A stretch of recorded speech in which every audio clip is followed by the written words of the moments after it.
이 아이도 사랑으로 생긴 거야. 현수는 날 진심으로 사랑해. 당신은 그 마음 이해 못하겠지. 내 아내는 다른 남자의 아이를 품에 안고 있었다. 그리고 아무렇지도 않게 말했다. 사랑이라고. 나를 향한 미안함도 후회도 반성도 없었다. 오히려 당당했고 심지어는 날 탓했다. 그 순간 나는 확신했다. 이 결혼은, 이 관계는 이미 오래전에 끝났다는 걸. 하지만 그게 끝이 아니었다. 내가 정말로 분노한 건 그녀가 바람난 그 사람이 바로 내 가장 가까운 친구였다는 사실이었다. 그저 혼자 상처 입고 끝내려던 내 태도도, 최소한의 체면을 지켜주려던 마지막 인간적인 선도 모두 무너지고 말았다. 이제 나는 아내도 친구도 그들의 거짓 사랑도 모두 끝장낼 준비가 되어 있었다.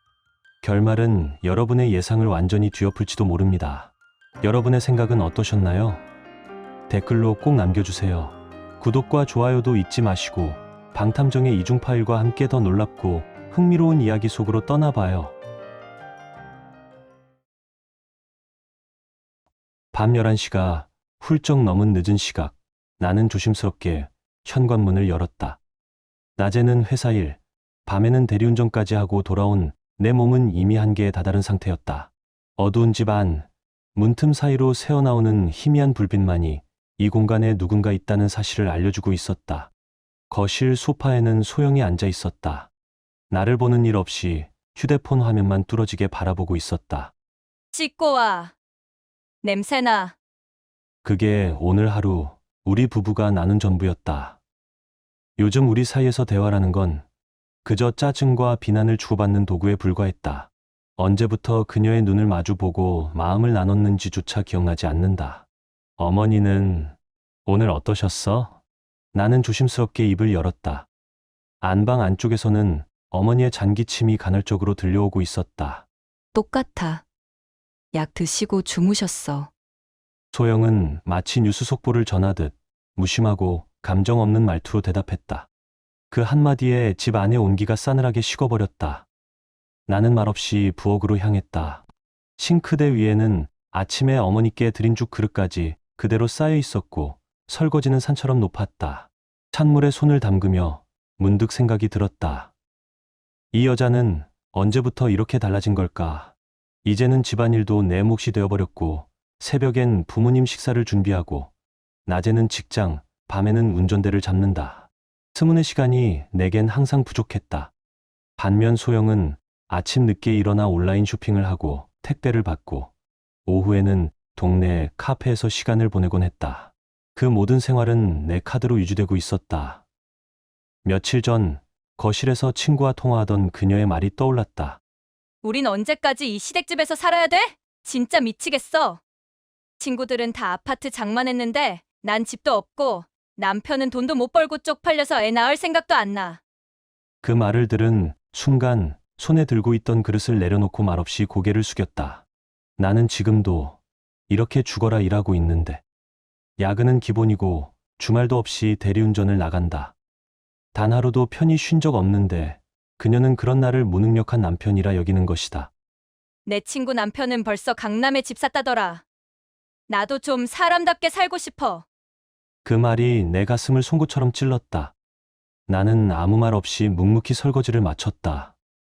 속은 텅 빈 듯 먹먹했지만 항의도 변명도 하지 않았다. 어차피 이제는 어떤 말도 그녀에게 닿지 않으니까. 안방으로 들어가기 전 나는 거실을 힐끗 돌아봤다. 소영은 여전히 휴대폰을 바라보며 등을 돌리고 있었다. 도대체 그녀는 원래부터 이런 사람이었을까? 아니다. 분명 아니었다. 처음 만난 건 10년 전 비 내리던 저녁이었다. 편의점 처마 밑 비를 피하며 컵라면을 먹고 있던 한 여자의 뒷모습이 기억난다. 그게 바로 소영이었다. 혹시 우산 있으세요? 그녀가 먼저 말을 걸어왔다. 아니요. 그냥 비 그치길 기다리는 중이에요. 오늘따라 비가 참 많이 오네요. 일기예보에선 소나기라더니 완전 폭우네요. 그녀는 하늘을 올려다보며 웃었고 그 미소는 이상하리만치 따뜻했다. 비가 멈출 때까지 우린 그렇게 오랜 시간 대화를 나눴다. 아마 그때부터였을 것이다. 이 인연이 시작된 건 결혼 전에 소영은 지금과는 전혀 다른 사람이었다. 시부모님이랑 같이 살아도 괜찮아요. 가족이잖아요. 집안일도 차차 배우면 되죠. 어머님도 잘 챙기고 싶고 오빠만 있으면 돼요. 그녀는 눈을 반짝이며 그렇게 말하곤 했고 나는 그 말이 진심이라고 믿었다. 결혼식 날 그녀는 내 손을 꼭 잡고 말했다. 그때만큼은 그 눈빛만은 거짓이 아니라고 믿었다. 정말 그랬다. 하지만 언제부터였을까? 그 따뜻했던 눈빛이 얼음장처럼 차가워지기 시작한 게 결혼한 지 3년쯤 되었을까? 그때부터였던 것 같다. 임신 소식이 들리지 않기 시작한 것도, 어머니의 병세가 악화되기 시작한 것도, 무엇이 먼저였는지 헷갈릴 정도로 모든 것이 조금씩 어긋나기 시작했다. 하지만 정확히 기억나는 날이 있다. 작년 가을, 그날이 내 기억에 선명히 박혀 있다. 소영이 처음으로 날 외면하는 눈빛으로 이렇게 말했다. 언제까지 이렇게 살아야 해요? 저도 제 인생이 있잖아요. 그 말이 시작이었다. 그날 이후 그녀는 완전히 달라졌다. 집안일은 손도 대지 않았고 부모님께 인사 한마디 건네지 않았다. 우리가 나누는 대화는 점점 줄어들었고 결국 침대도 따로 쓰기 시작했다. 나는 눈을 감았다. 숨이 막히는 듯한 무게가 가슴을 눌러왔다. 그 무게는 아무에게도 말할 수 없는 고독이었다. 다음 날 새벽 여느 때와 다름없이 눈을 떴다. 부엌에서는 죽이 끓고 있었고 나는 어머니 약을 챙기며 시간을 쪼개고 있었다. 소영은 여전히 침실에서 잠을 자고 있었고 아버지의 목소리가 조용히 들려왔다. 아들아, 고생이 많구나. 아닙니다, 아버지. 당연한 일이죠. 나는 웃으며 대답했지만 그 웃음 속에는 깊은 피로가 스며 있었다. 지하철 창밖으로 흐릿하게 스쳐가는 풍경을 멍하니 바라보다가 문득 혼잣말이 나왔다. 그땐 따뜻했는데 비 오던 날 처음 소영을 만났던 순간이 떠올랐다. 그때는 몰랐다. 그녀의 그 따뜻했던 눈빛이 언젠가 내 마음을 얼어붙게 만들 줄은. 며칠 뒤 토요일이었다. 거울 앞에서 넥타이를 매며 옷매무새를 다듬었다. 오랜만에 나가는 고등학교 동창회였다. 10년도 넘게 얼굴을 보지 못한 친구들이 모이는 자리였다. 정말 오랜만이네. 혼잣말을 내뱉으며 고개를 돌리자 거울 속 소영의 모습이 보였다. 화장을 정성스레 하고 향수까지 뿌린 그녀는 평소와 전혀 달랐다. 그녀의 얼굴엔 오랜만에 생기가 돌고 있었다. 이 원피스 어때? 너무 튀지 않지? 검정 원피스에 진주 목걸이까지. 화려하지 않지만 단정하고 세련된 모습. 그녀가 이렇게 준비하는 모습을 보는 건 참 오랜만이었다. 예뻐. 정말 예쁘다. 나는 진심으로 그렇게 말했다. 그 말 한마디에 소영이 잠시 웃었다. 그 웃음이 낯설게 느껴질 정도였다. 동창회는 강남의 한 호텔 레스토랑에서 열렸다. 입구에는 98학번 동창회 현수막이 걸려 있었고 오랜만에 만난 친구들이 반갑게 맞아주었다. 야, 동우가 어디 숨어 살았냐? 등을 툭툭 치며 다가오는 손길, 익숙한 웃음소리. 나도 모르게 마음이 풀리고 오랜만에 나도 웃을 수 있었다. 여보, 소개할게. 내 아내, 소영이야. 안녕하세요. 소영입니다. 소영은 차분하게 인사했고 친구들은 감탄하며 말했다. 와, 동욱이 너 진짜 잘 만났네. 부럽다. 그 순간 레스토랑 입구에서 누군가 들어오는 모습이 눈에 들어왔다. 어? 저기 현수 아니야? 나는 손을 흔들었다. 박현수. 고등학교 시절 가장 친했던 친구. 3년 내내 같은 반에서 붙어 다니던 녀석이었다. 여전히 키가 크고 옷차림도 깔끔했다. 예전보다 훨씬 여유 있어 보였다. 야, 동우가. 그가 환하게 웃으며 다가왔다. 요즘 뭐해? 연락도 없고. 그냥 살아있지 뭐. 그때 현수의 시선이 내 옆으로 향했다. 그리고 시간의 흐름이 순간적으로 느려진 듯한 감각이 스쳤다. 아, 이쪽은 내 아내 소영이야. 내가 자랑스럽게 소개하자 소영이 고개를 숙이며 인사했다. 안녕하세요. 현수도 웃으며 맞받았다. 현수입니다. 하지만 그 이후에도 그는 소영에게 시선을 거두지 않았다. 그 눈빛은 필요 이상으로 길었고 나조차도 불편함을 느낄 만큼이었다. 그날 밤 나는 처음으로 아주 작은 불안감을 느꼈다. 아무 근거도 없었지만 이상하게 가슴 한구석이 서늘했다. 아, 정말 아름다우시네요. 동욱이가 복이 많네요. 겉보기엔 공손한 인사였다. 하지만 나는 그 말 뒤에 숨은 의도를 단번에 읽을 수 있었다. 현수의 눈빛은 예의의 선을 아슬아슬하게 넘나들고 있었고 그 시선은 분명 내 아내의 얼굴에 지나치게 오래 머물렀다. 소영은 순간 얼굴이 붉게 달아오르며 고개를 살짝 숙였다. 마치 민망한 듯 혹은 설렘을 감추는 듯한 그 표정. 식사가 시작되자 둥근 테이블을 둘러싸고 오랜만에 친구들과 웃으며 대화를 나눴다. 나 역시 오랜만에 마음을 놓고 편안함을 느끼고 있었다. 그건 분명했다. 어딘가 계속 걸리는 감정이 가슴 깊숙한 곳에서 꿈틀댔다. 현수와 소영 사이에 흐르는 묘한 공기. 우연이라고 보기엔 지나치게 자주 마주치는 눈빛. 그리고 그 짧은 침묵이 괜히 내 귀에 오래 남았다. 현수는 힐끔힐끔 소영 쪽을 바라봤고 소영 또한 그 시선을 느끼는 듯 가끔씩 그를 응시했다. 나는 그런 두 사람의 교차하는 눈빛을 놓치지 않았다. 이 파스타 정말 맛있네요. 소영이 해산물 파스타를 먹으며 조용히 말을 꺼냈다. 현수는 기다렸다는 듯 재빨리 응수했다. 저도 해산물 파스타 좋아해요. 소영 씨 취향이 저랑 비슷하네요. 표면적으로는 아무 문제 없는 대화. 하지만 나는 그 말투와 흠 속에 불쾌함을 느꼈다. 평소보다 한층 부드러워진 말씨, 가벼운 농담처럼 던진 문장 속엔 알 수 없는 자신감이 숨어 있었다. 정말요? 신기하네요. 소영은 웃으며 말했다. 하지만 그 웃음은 나를 향해 보여주던 웃음과는 뭔가 달랐다. 너무 환하고 어딘가 들떠 있었다. 어색할 정도로 밝았다. 잠시 후 현수가 자리에서 일어났다. 화장실 좀 다녀올게. 그리고 거의 동시에 소영이 조용히 몸을 일으켰다. 저도 잠깐 나갔다 올게요. 화장실이 어디 있는지 아세요? 아니요. 저도 잘 모르겠네요. 그럼 같이 찾아볼까요? 그 짧은 대화는 얼핏 보면 자연스러워 보일 수 있었다. 하지만 내 귀에는 낯설고 이상했다. 그 대화에 깃든 어색한 타이밍과 부자연스러운 흐름. 전혀 처음 만난 사람들 사이에서 나올 분위기가 아니었다. 10분 정도 지났을까? 두 사람이 나란히 자리로 돌아왔다. 나는 그들의 표정을 유심히 살폈다. 소영의 볼은 희미하게 달아올라 있었고 현수는 어딘가 들뜬 얼굴이었다. 기분 좋은 일이 있었던 사람처럼, 무언가를 성취한 사람처럼. 많이 기다렸어요? 소영이 내게 물었다. 목소리는 평소보다 살짝 높았고 나는 억지 미소를 지으며 대답했다. 아니야, 괜찮아. 겉으로는 태연한 척했지만 내면 깊숙한 곳에서부터 어떤 감정이 스멀스멀 올라오고 있었다. 불쾌함과 의심, 그 두 감정이 조용히 그러나 빠르게 나를 집어삼켰다. 동창회를 마치고 돌아오는 차 안. 우리는 한참 동안 아무 말 없이 침묵 속에 앉아 있었다. 무겁고 끈적한 공기 속에서 내가 먼저 말을 꺼냈다. 재밌었어? 괜찮았어. 소영의 대답은 짧고 건조했다. 말끝에 감정이 없었고 멍한 눈빛은 계속 창밖을 향해 있었다. 나는 무심한 척 다시 물었다. 현수 어땠어? 그녀는 창밖을 바라보며 대답했다. 멋있더라. 그 짧은 한마디가 날카롭게 내 가슴을 찔렀다.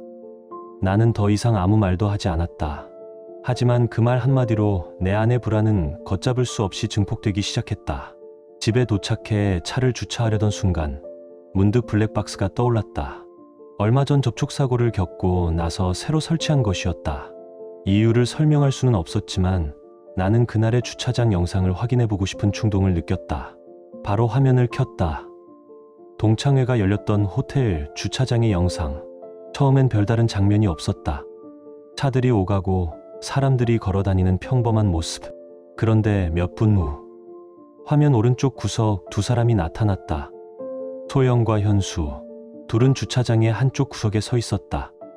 서로를 바라보며 조용히 대화를 나누고 있었다. 소영은 웃고 있었고 현수는 그녀에게 서서히 다가갔다. 그리고 그 순간 현수가 소영의 어깨에 손을 올렸다. 그 장면을 본 순간 숨이 멎는 듯했다. 뭐지? 나는 손가락을 바삐 움직여 되감기를 눌렀다. 다시 봐도 분명했다. 현수의 손은 소영의 어깨에 자연스럽게 얹혀 있었고 놀랍게도 소영은 그 손길을 피하지 않았다. 아니, 오히려 자연스럽게 익숙하다는 듯 그 접촉을 받아들이고 있었다.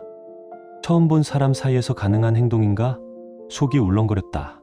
나는 블랙박스의 전원을 꺼버렸다. 머릿속이 엉켜서 정리가 되지 않았다. 설마 진짜 그런 관계는 아니겠지. 하지만 오늘 하루 내내 내 눈앞에 맴돌던 장면들이 하나씩 선명하게 떠올랐다. 자꾸만 마주치던 시선, 동시에 자리에서 일어나던 모습, 함께 나간 화장실, 그리고 방금 전 확인한 영상까지. 계단을 오르며 나도 모르게 혼잣말이 나왔다. 처음 본 날인데 벌써 저런 행동을? 그날 밤 나는 도저히 잠들 수 없었다. 천장을 바라보며 몇 번이고 중얼거렸다. 분명히 뭔가 시작됐어. 내가 본 게 맞다면 그날 밤이었다. 자정이 훌쩍 지난 시간, 침묵을 가르며 짧은 진동음이 들려왔다. 소영의 휴대폰이었다. 어두운 방 안에서 울린 알림 소리가 유독 또렷하게 귓가에 맴돌았다. 이 시간에 문자를 보낼 사람이 누구란 말인가? 나는 천천히 고개를 돌려 그녀를 바라봤다. 다행히 깊은 숨소리를 내며 잠들어 있었지만 내 안에서 피어오르던 의심은 이제 걷잡을 수 없을 만큼 자라나 있었다. 그날 동창회 이후 벌써 일주일이 지났다. 하지만 소영의 행동은 이전과는 확연히 달랐다. 전에는 거실 테이블 위에 툭 던져놓기 일쑤였던 휴대폰을 요즘 들어선 늘 손에 들고 다녔다. 심지어 화장실을 갈 때도 물 한 잔을 가지러 부엌에 가면서도 꼭 쥐고 있었다. 그 손에 뿌리라도 내린 듯이 절대 놓지 않으려는 모습이었다. 게다가 혼자 웃는 일이 잦아졌다. 그 웃음은 결코 나를 향한 것이 아니었다. 고개를 숙이고 화면을 보며 피식 웃는 얼굴은 어느 순간부터 낯설고도 불편하게 다가왔다. 뭐가 그렇게 재밌어? 나는 최대한 자연스럽게 물었지만 그녀는 아무렇지 않은 척 웃어넘겼다. 그냥 친구들끼리 수다 떨다가 웃긴 얘기 나왔어. 별거 아니야. 하지만 나는 알고 있다. 소영은 그런 식으로 메신저로 웃음을 터뜨리는 사람이 아니었다. 그녀의 평소 반응은 언제나 차분하고 감정을 쉽게 드러내지 않는 편이었으니까. 며칠 뒤 우연처럼 그러나 어쩌면 운명이었을지도 모를 그 순간 나는 소영이 잠시 자리를 비운 틈에 무심코 책상 위에 놓인 그녀의 휴대폰 화면을 보게 되었다. 카카오톡 창이 열려 있었고 그 위엔 선명한 이름 하나가 떠 있었다. 현수. 심장이 뚝 내려앉았다. 숨을 들이키는 것도 잊은 채 그 이름을 바라보는 동안 머릿속은 빠르게 돌아가기 시작했다. 동창회 날 그 짧은 순간 사이 도대체 언제 연락처를 주고받은 거지? 그때였다. 소영이 갑작스레 다가오며 재빨리 휴대폰을 뒤집었다. 왜 그래? 나는 애써 태연한 척 고개를 저었다. 아니야, 그냥 무심코 봤어. 소영은 억지로 웃어 보였지만 얼굴에 퍼진 붉은기와 시선 회피는 너무도 명확했다. 이미 들킨 줄도 모르고 그날 밤 나는 눈을 감은 채 잠든 척을 하며 조용히 그녀의 행동을 살폈다. 소영은 침대 옆 탁자에 기대앉아 휴대폰을 들여다보고 있었고 그 입가엔 내가 한동안 보지 못했던 따뜻한 미소가 떠올라 있었다. 그 미소는 언젠가 나만을 향해 짓던 바로 그 미소였다. 다음날 아침 식탁에 마주 앉아 조용히 밥을 먹고 있을 때였다. 소영이 별말 없이 입을 열었다. 다음 주 화요일에 친구 만나러 나갈 거야. 나는 천천히 고개를 들었다. 누군데? 오랜만에 연락된 친구야. 너는 모르는 사람이야. 나는 망설임 없이 다시 물었다. 남자야? 소영은 짧은 침묵 끝에 마치 준비한 대사처럼 단호하게 답했다. 아니, 그냥 예전 친구야. 금방 다녀올게. 그날 소영은 평소보다 화장을 더 진하게 했다. 입술은 선명한 색으로 물들어 있었고 옷차림은 내가 익숙하지 않은 느낌이었다. 내 입에선 아무 말도 나오지 않았다. 그저 그 뒷모습을 조용히 바라볼 수밖에 없었다. 그날 밤 소영은 예전보다 훨씬 늦게 돌아왔다. 얼굴은 상기되어 있었고 눈빛엔 묘한 반짝임이 있었다. 내가 조용히 물었다. 재밌었어? 소영은 잠시 숨을 고르더니 고개를 끄덕였다. 응. 진짜 오랜만이라 할 얘기가 많았어. 그녀의 말투에는 설명할 수 없는 여운이 남아 있었고 무엇보다 그녀의 몸에서 풍기는 향기. 익숙하지 않은 향수였다. 그건 분명 남성 향수였다. 그 순간 나는 직감했다. 더는 부정할 수 없었다. 그 이후 소영의 외출은 부쩍 잦아졌다. 카페에 다녀오겠다, 쇼핑을 하겠다, 병원 예약이 있다고 했지만 늘 혼자였고 돌아올 때마다 얼굴은 연애 초기에나 볼 법한 들뜬 표정으로 물들어 있었다. 나는 확신하게 되었다. 소영은 누군가를 만나고 있다. 그리고 그 상대는 거의 확실하게 현수였다.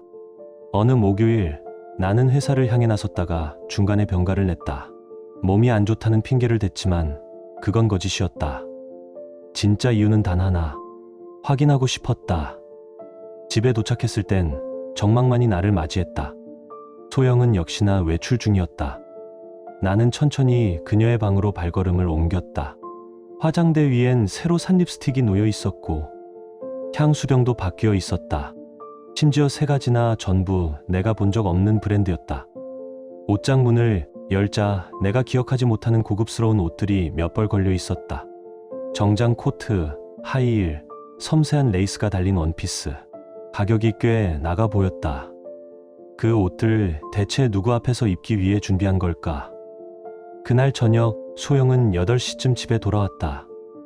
내가 집 안에 있다는 걸 몰랐던 그녀는 문을 열고 내 모습을 보자마자 놀란 듯 물었다. 왜 벌써 왔어? 나는 담담히 대답했다. 오늘 조퇴했어. 몸이 좀 안 좋아서. 아, 그래?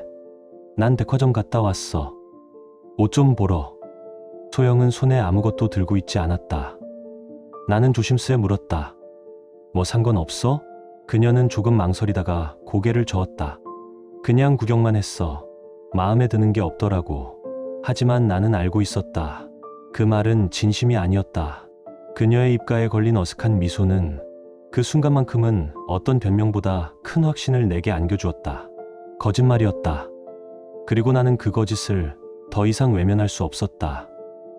며칠 뒤 마침내 결정적인 순간이 눈앞에 다가왔다. 금요일 밤 늦은 시각, 대리운전을 마치고 피곤한 몸을 이끌고 집에 들어섰을 때 거실엔 낯선 정적이 감돌고 있었다. 소영은 소파에 앉아 있었다. 손에 작은 쇼핑백을 쥔 채 나를 바라보지도 않고 있었다. 그녀의 표정은 무거웠다. 입술은 미세하게 떨렸고 눈빛에는 무언가를 각오한 기색이 역력했다. 앉아봐.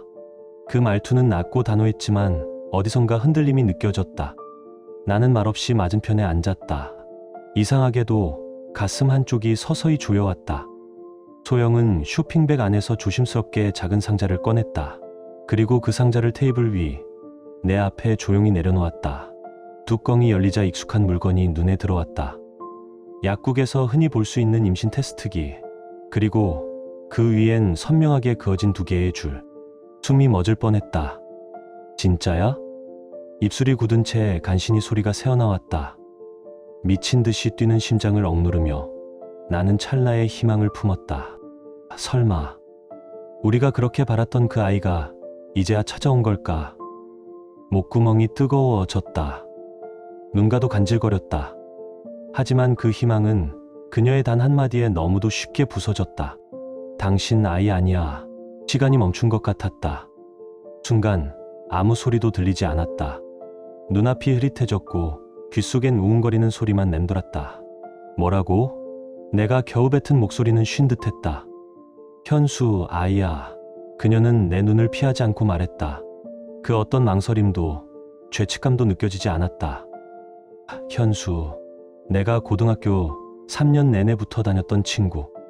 동창회에서 처음 만난 척했던 그 비열한 얼굴. 언제부터였어? 목이 메어 제대로 나오지도 않는 목소리로 물었다. 동창회 다음 날부터. 소영은 담담하게 말했다. 그날 처음 마주쳤을 때부터 느꼈어. 아, 이 사람이다. 내가 진짜 원했던 남자. 그 말은 자백이라기보다 선언처럼 들렸다. 너무도 차분한 그 고백이 오히려 더 잔인했다.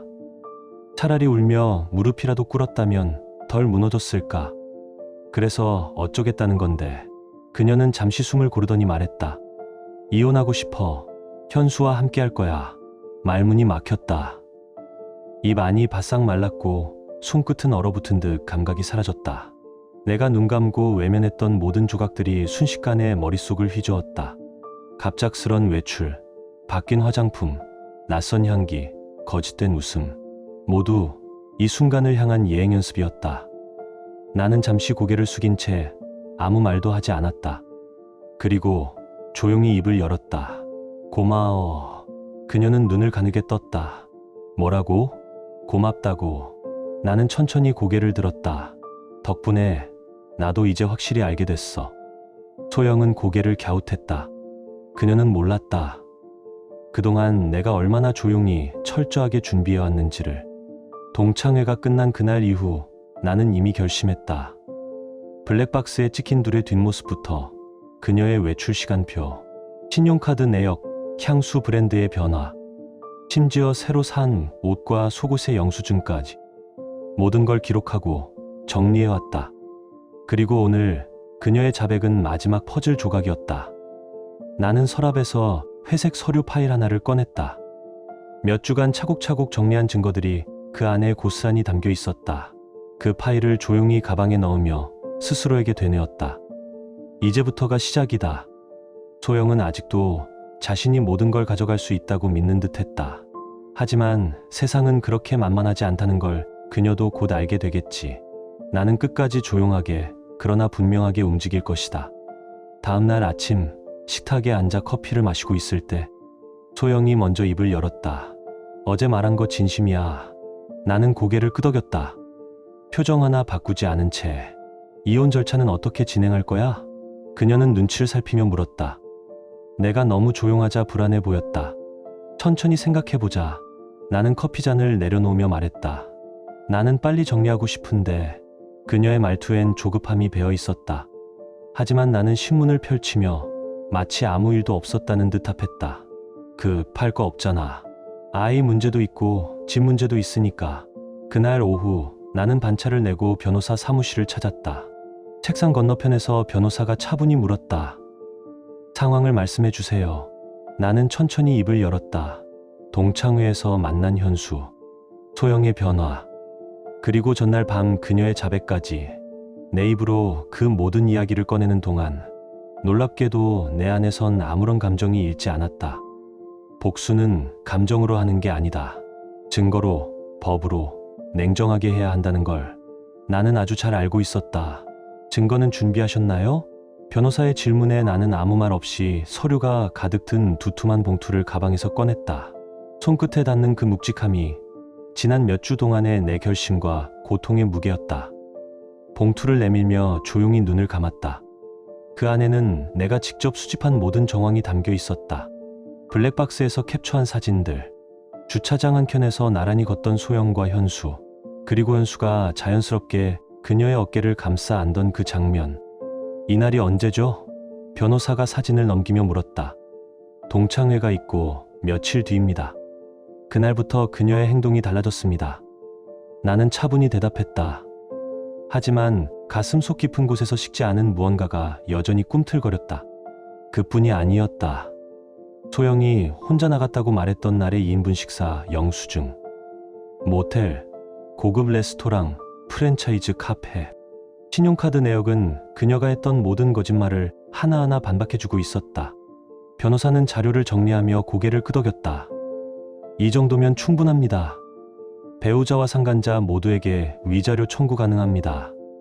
좋습니다. 바로 절차 시작해 주세요. 짧고 단호하게 말했다. 그 순간 무겁게 웅크리고 있던 내 감정들이 아주 조금씩 흩어지는 느낌이었다. 이건 감정의 해소가 아니었다. 철저히 준비된 반격의 서막이었다. 그날 저녁 난 평소처럼 귀가했다. 평소와 똑같이, 아니 오히려 더 평온하게 행동했다. 저녁을 차리고 부모님께 안부 전화를 드리고 조용히 거실을 정리했다. 소영은 내 태도에 어딘가 불편한 듯 눈치를 살폈다. 정말 괜찮은 거야? 그녀가 조심스럽게 물었다. 뭐가? 이혼 말이야. 이렇게까지 아무렇지도 않게 굴 줄은 몰랐네. 나는 그녀를 한참 바라보다가 조용히 웃었다. 화낼 이유가 없어. 오히려 너한테 고마워. 내 말에 그녀의 표정이 일그러졌다. 싸움이나 후회를 바랐을지도 모른다. 하지만 나는 이미 감정을 넘어선 상태였다. 그날 밤 컴퓨터를 켰다. 현수 그 이름을 검색창에 입력하는 손가락이 살짝 떨렸다. 하지만 멈추지 않았다. 회사명, 직급, 가족사항, 주소지, SNS 기록 하나하나 철저히 뒤졌다. 놀랍게도 그는 이미 결혼한 유부남이었다. 중견기업의 과장, 2살 연상의 아내와 결혼 5년 차. 현실감이 없었다. 나는 한참을 모니터를 바라보다가 한숨을 내쉬었다. 그의 아내 SNS엔 얼마 전까지도 다정한 가족 사진이 가득했다. 아무것도 모르겠지. 나는 그 사진들을 조용히 저장해뒀다. 진실은 결국 모두를 찾아간다. 그리고 때로는 그게 가장 아픈 칼날이 된다. 며칠 뒤 소영이 다시 말을 꺼냈다. 언제까지 이렇게 질질 끌 거야? 목소리에 짜증이 섞여 있었다. 뭘 끌어? 나는 조용히 커피를 마시며 물었다. 이혼 말이야. 현수도 기다리고 있어. 그래? 현수가 뭐라던데. 빨리 정리하고 같이 살자고 해. 아이도 있고. 소영은 배를 천천히 매만지며 말했다. 그 행동이 너무도 이질적이었다. 그녀가 품고 있는 건 생명이었지만 나와는 아무런 상관없는 낯선 존재였다. 나는 아무 말 없이 자리에서 일어났다. 그리고 서재로 들어가 서랍 안에서 미리 준비해두었던 서류들을 꺼내왔다. 이게 뭐야? 테이블 위에 차례로 펼쳐진 문서들을 보며 소영이 물었다. 나는 하나씩 설명했다. 첫 번째는 내용 증명 현수 앞으로 보낼 불륜 경고장이었다. 두 번째는 위자료 청구서. 피고란엔 분명하게 두 사람의 이름이 적혀 있었다. 소영의 얼굴이 순식간에 창백해졌다. 너무하잖아. 어떻게 이렇게까지 해? 너희 둘이 내 인생을 짓밟았어.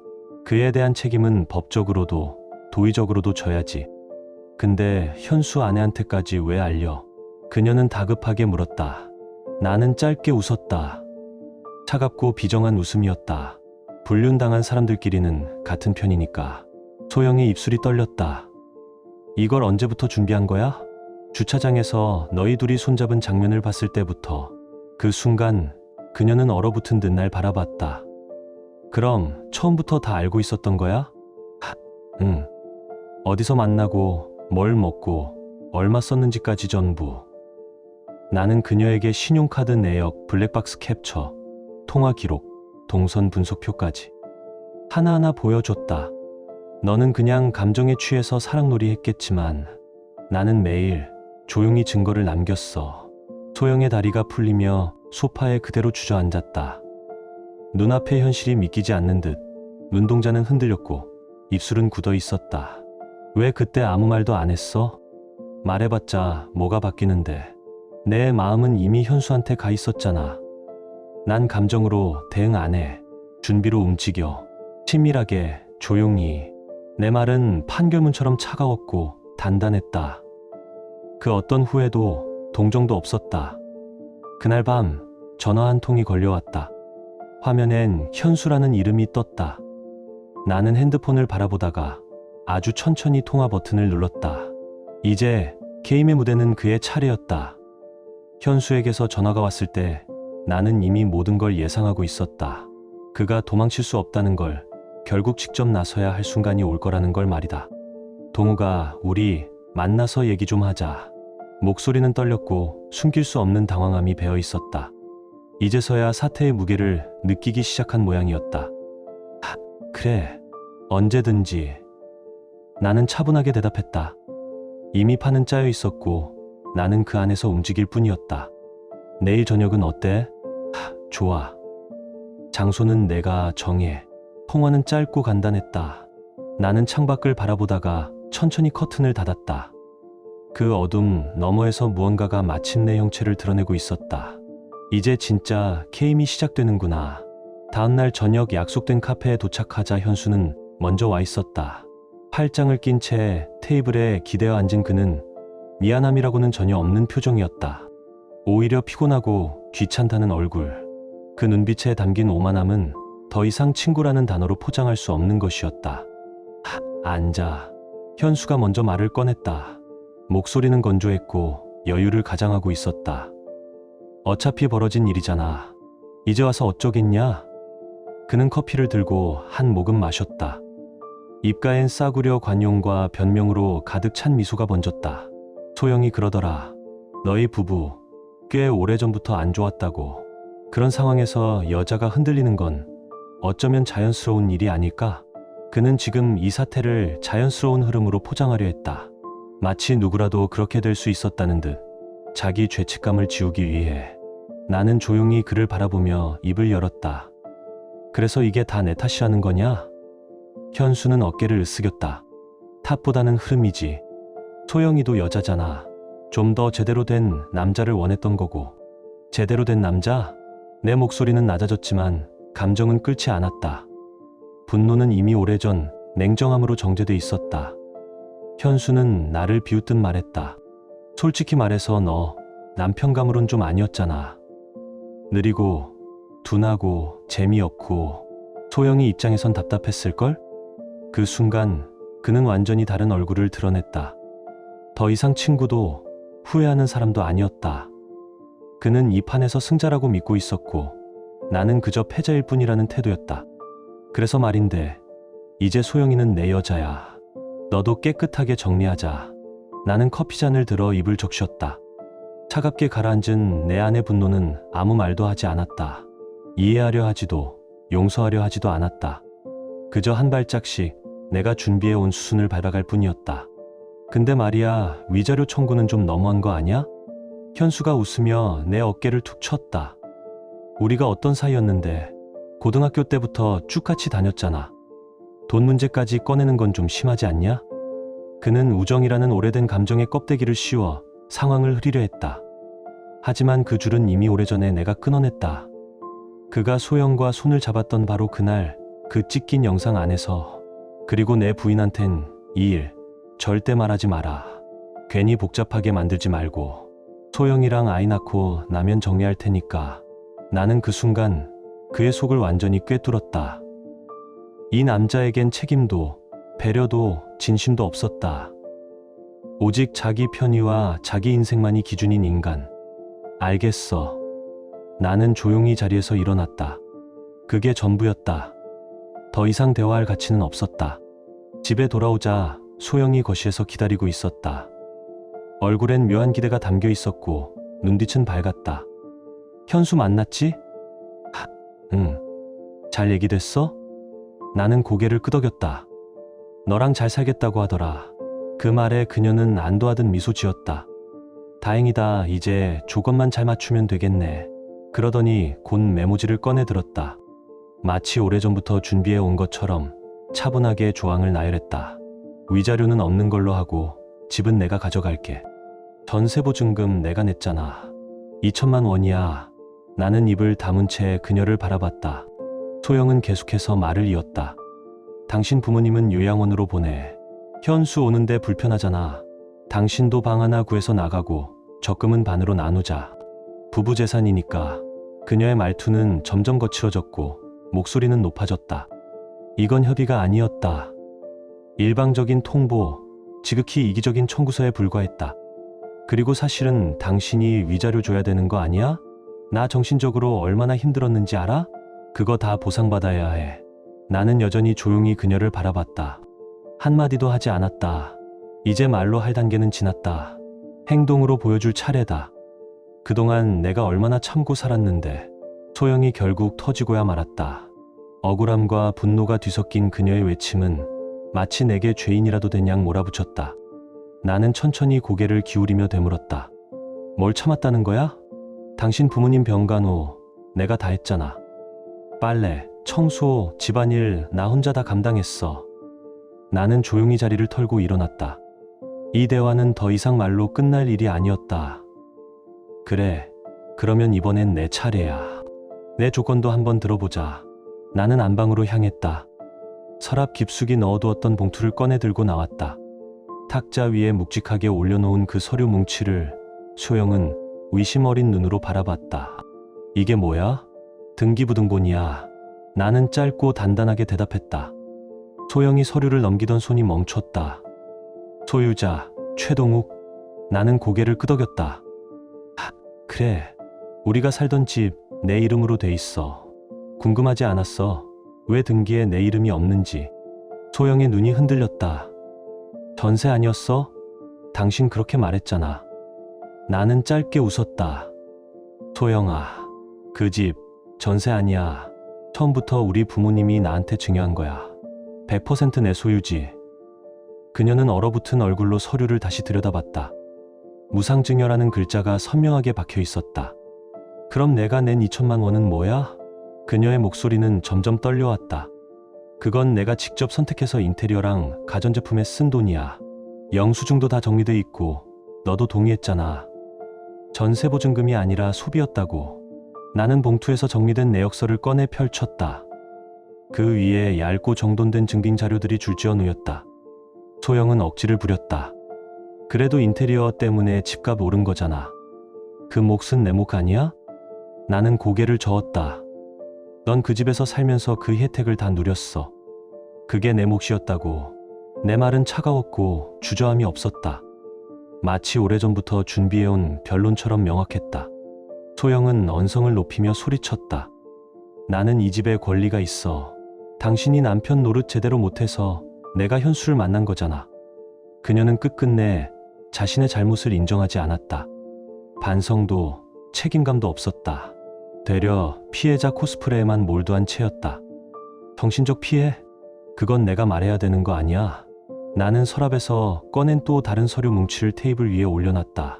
이건 내가 현수랑 데이트하면서 쓴 내역이야. 호텔, 레스토랑, 카페, 그리고 선물까지. 전부 내 카드로 결제됐더라. 소영은 비웃듯 말했다. 그게 뭐? 내 생활비로 쓴 거야. 당신이 뭐라 할 자격 있어? 웃기지 마. 그 카드 내 이름으로 돼 있잖아. 그리고 너도 말했었지. 부부 재산은 공동이라고. 그럼 너도 쓴 만큼 책임져야지. 소영은 순간 말문이 막혔지만 곧 태세를 바꿨다. 배를 쓰다듬으며 말했다. 이 아이도 사랑으로 생긴 거야. 현수는 나를 진심으로 아껴줘. 그 마음 당신은 평생 이해 못하겠지. 그녀는 마치 보호받을 존재라도 된 듯 자만의 찬 눈빛으로 나를 바라봤다. 현수가 지켜줄 거라는 믿음에 빠져 있었다. 현수도 곧 정리할 거야. 우린 진짜 사랑이니까. 나는 조용히 일어섰다. 내일까지 짐 정리해. 내가 나가. 소영은 자리에서 벌떡 일어나 소리쳤다. 왜 내가 나가? 내 돈도 들어갔다고. 나는 문을 향해 걸어가며 말했다. 현수한테 가. 그게 내가 원하는 거잖아. 그리고 마지막으로 덤덤하게 한마디 더 덧붙였다. 아, 그러고 보니까 현수 그랬다. 부인한텐 절대 말하지 말자고. 비밀로 하자고 하던데. 그 순간 소영의 표정이 딱 멈췄다. 눈빛이 흔들렸고 얼굴이 굳어졌다. 그건 그냥 지금 상황이 좀 애매해서 그런 거야. 곧 정리될 거야. 그녀는 애써 웃으려 했지만 그 표정엔 확신이 없었다. 나는 안방으로 향하며 문을 닫았다. 이제 알겠지. 어떤 인간이랑 바람났는지. 야, 대화 아직 안 끝났어. 소영의 외침이 집안에 울렸지만 나는 더 이상 어떤 반응도 하지 않았다. 그날 밤 문을 두드리는 소리, 화내는 목소리, 울음 섞인 외침이 거실을 메웠지만 나는 단 한 번도 그 소리에 흔들리지 않았다. 다음 날 오후 나는 약속된 카페의 가장 구석진 자리에 앉아 있었다. 창밖으로 비칠 듯 말 듯한 햇살이 묘하게 흐려져 있었고 내 안의 감정 또한 그 흐릿한 날씨만큼이나 무거웠다. 조금 뒤 문이 조심스럽게 열렸다. 단정하게 머리를 묶고 무채색 옷차림을 한 여자가 조심스레 안으로 들어왔다. 그녀는 주위를 둘러보다가 나를 향해 시선을 고정했다. 눈빛엔 명백한 긴장과 그보다 더 큰 혼란이 담겨 있었다. 현수의 아내였다.